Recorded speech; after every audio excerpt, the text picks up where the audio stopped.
little overview of why we are where we are. The workforce reality is that nearly 8 out of 10 employees are using AI tools every day that they've either discovered that they prefer or that they feel like they should be using. And a lot of these tools are not approved or sanctioned through their internal organizations. So this signals to us at Microsoft that there is a strong desire and demand for AI, and it is truly reshaping how work gets done from the bottom up. We're also seeing that this across every generation. It's not just Gen Z. So while Gen Z does often get the spotlight for tech adoption, this trend really does span across all age groups. So from seasoned professionals to our early career employees, it's becoming this universal tool. It is not just a generational fad. So hopefully that's why you're here today, is to learn more about this tool. 52% of folks don't admit to using AI. So that means that more than half of users are keeping their AI usage hush-hush, which could reflect concerns about policy, job security, or simply some uncertainty about how AI fits into your role. This is, again, a clear signal for why we need to have organizations fostering open dialogue and having good transparency around their AI rules and trends. On average, we see that the business demands of corporate America right now, it's outpacing human capacity. So we're seeing that employees are interrupted 275 times a day. These interruptions come from meetings, emails, chat messages, calls, having 40 million tabs open, but this does create a rhythm of constant context switching. So it's a pace that makes deep focus incredibly difficult and leaves many of us feeling like we're working in fragments rather than flow. So beyond the traditional workday, we're also seeing that collaboration is increasing.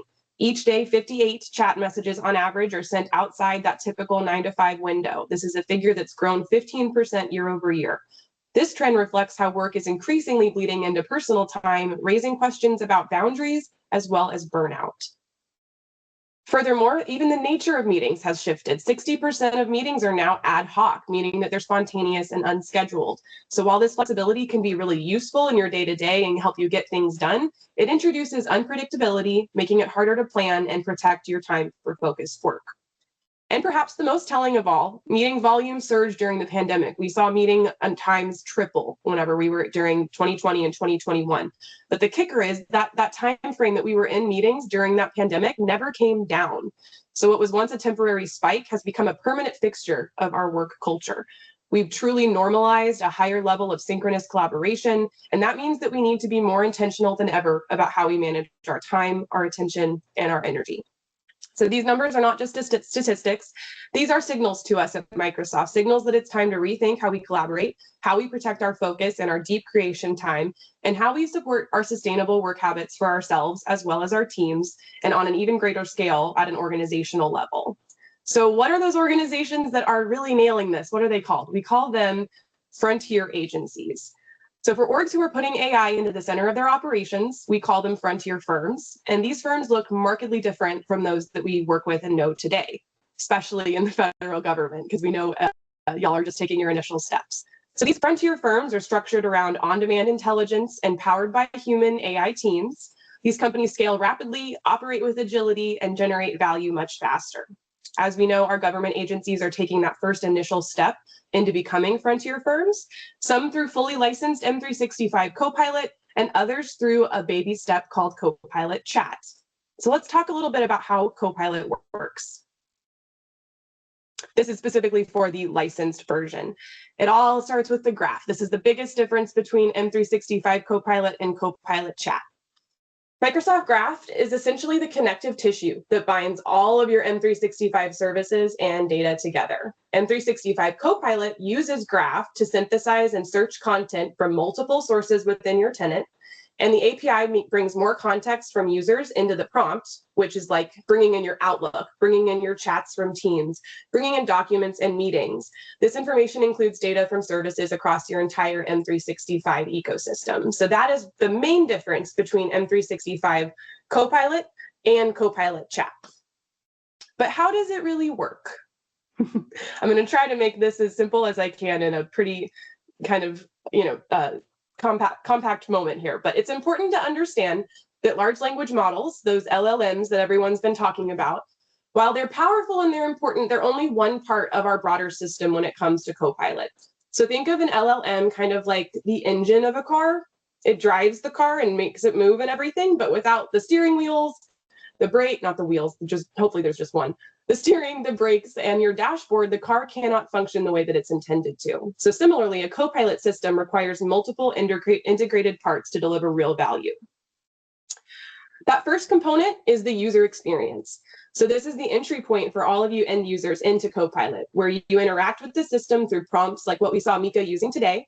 It's how you ask questions, give instructions, or request assistance. The quality and the clarity of this interaction will help determine how effectively Copilot can respond. So next up, we see that orchestrator system, which acts as like the central hub. This is after when a user submits a prompt, the orchestrator then determines which parts of the system are best equipped to respond.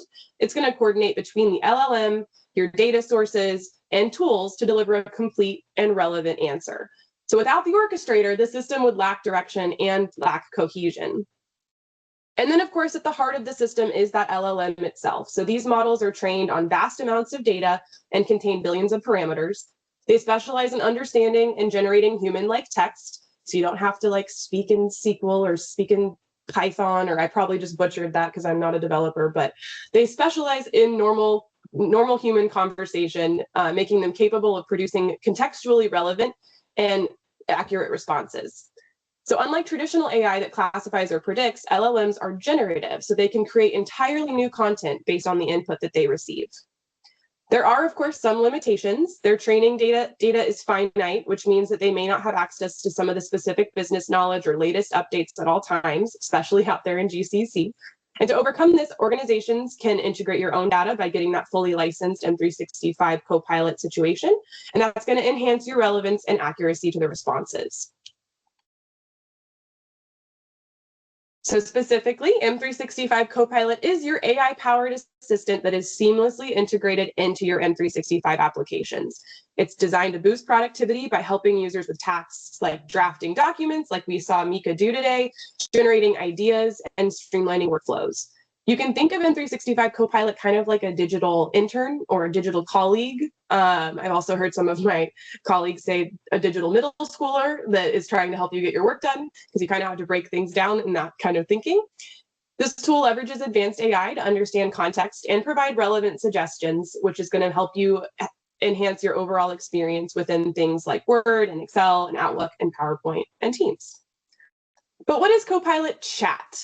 Specifically, Copilot Chat is what is already included if you just have an M365 subscription.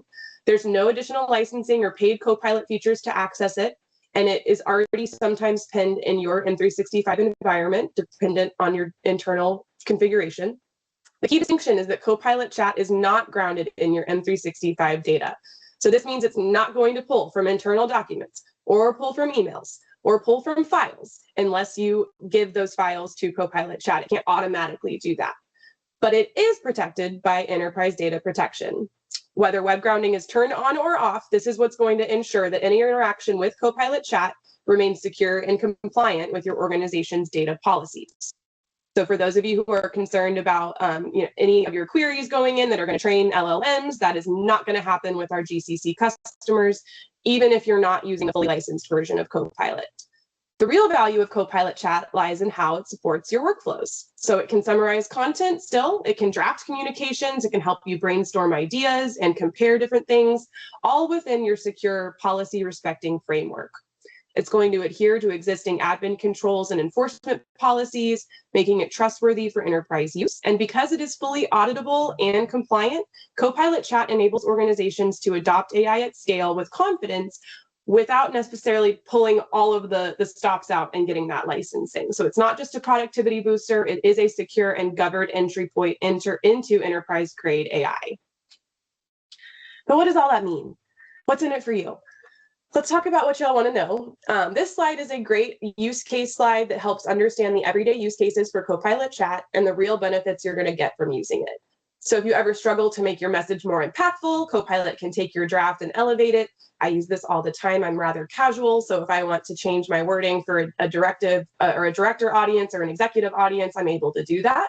I just ask Copilot to rewrite what I've written, check it for clarity, add a little bit more of a professional tone.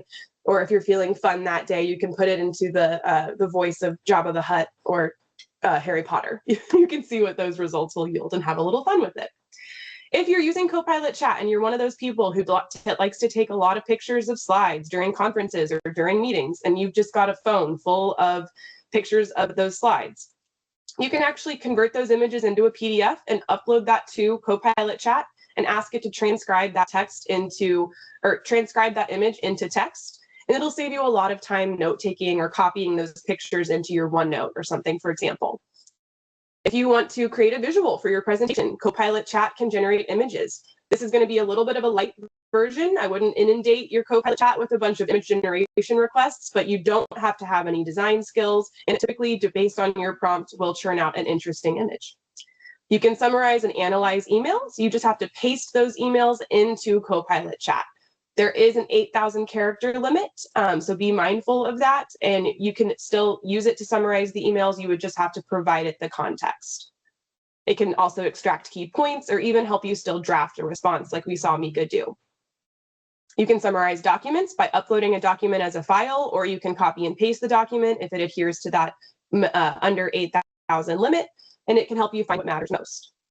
One of my favorite use cases for Copilot Chat is if you're stuck on a problem. Copilot will help you be a great thinking partner and ask you questions about a brainstorming and about an idea that you're trying to deliver on or create action items about. It can help you create creative solutions.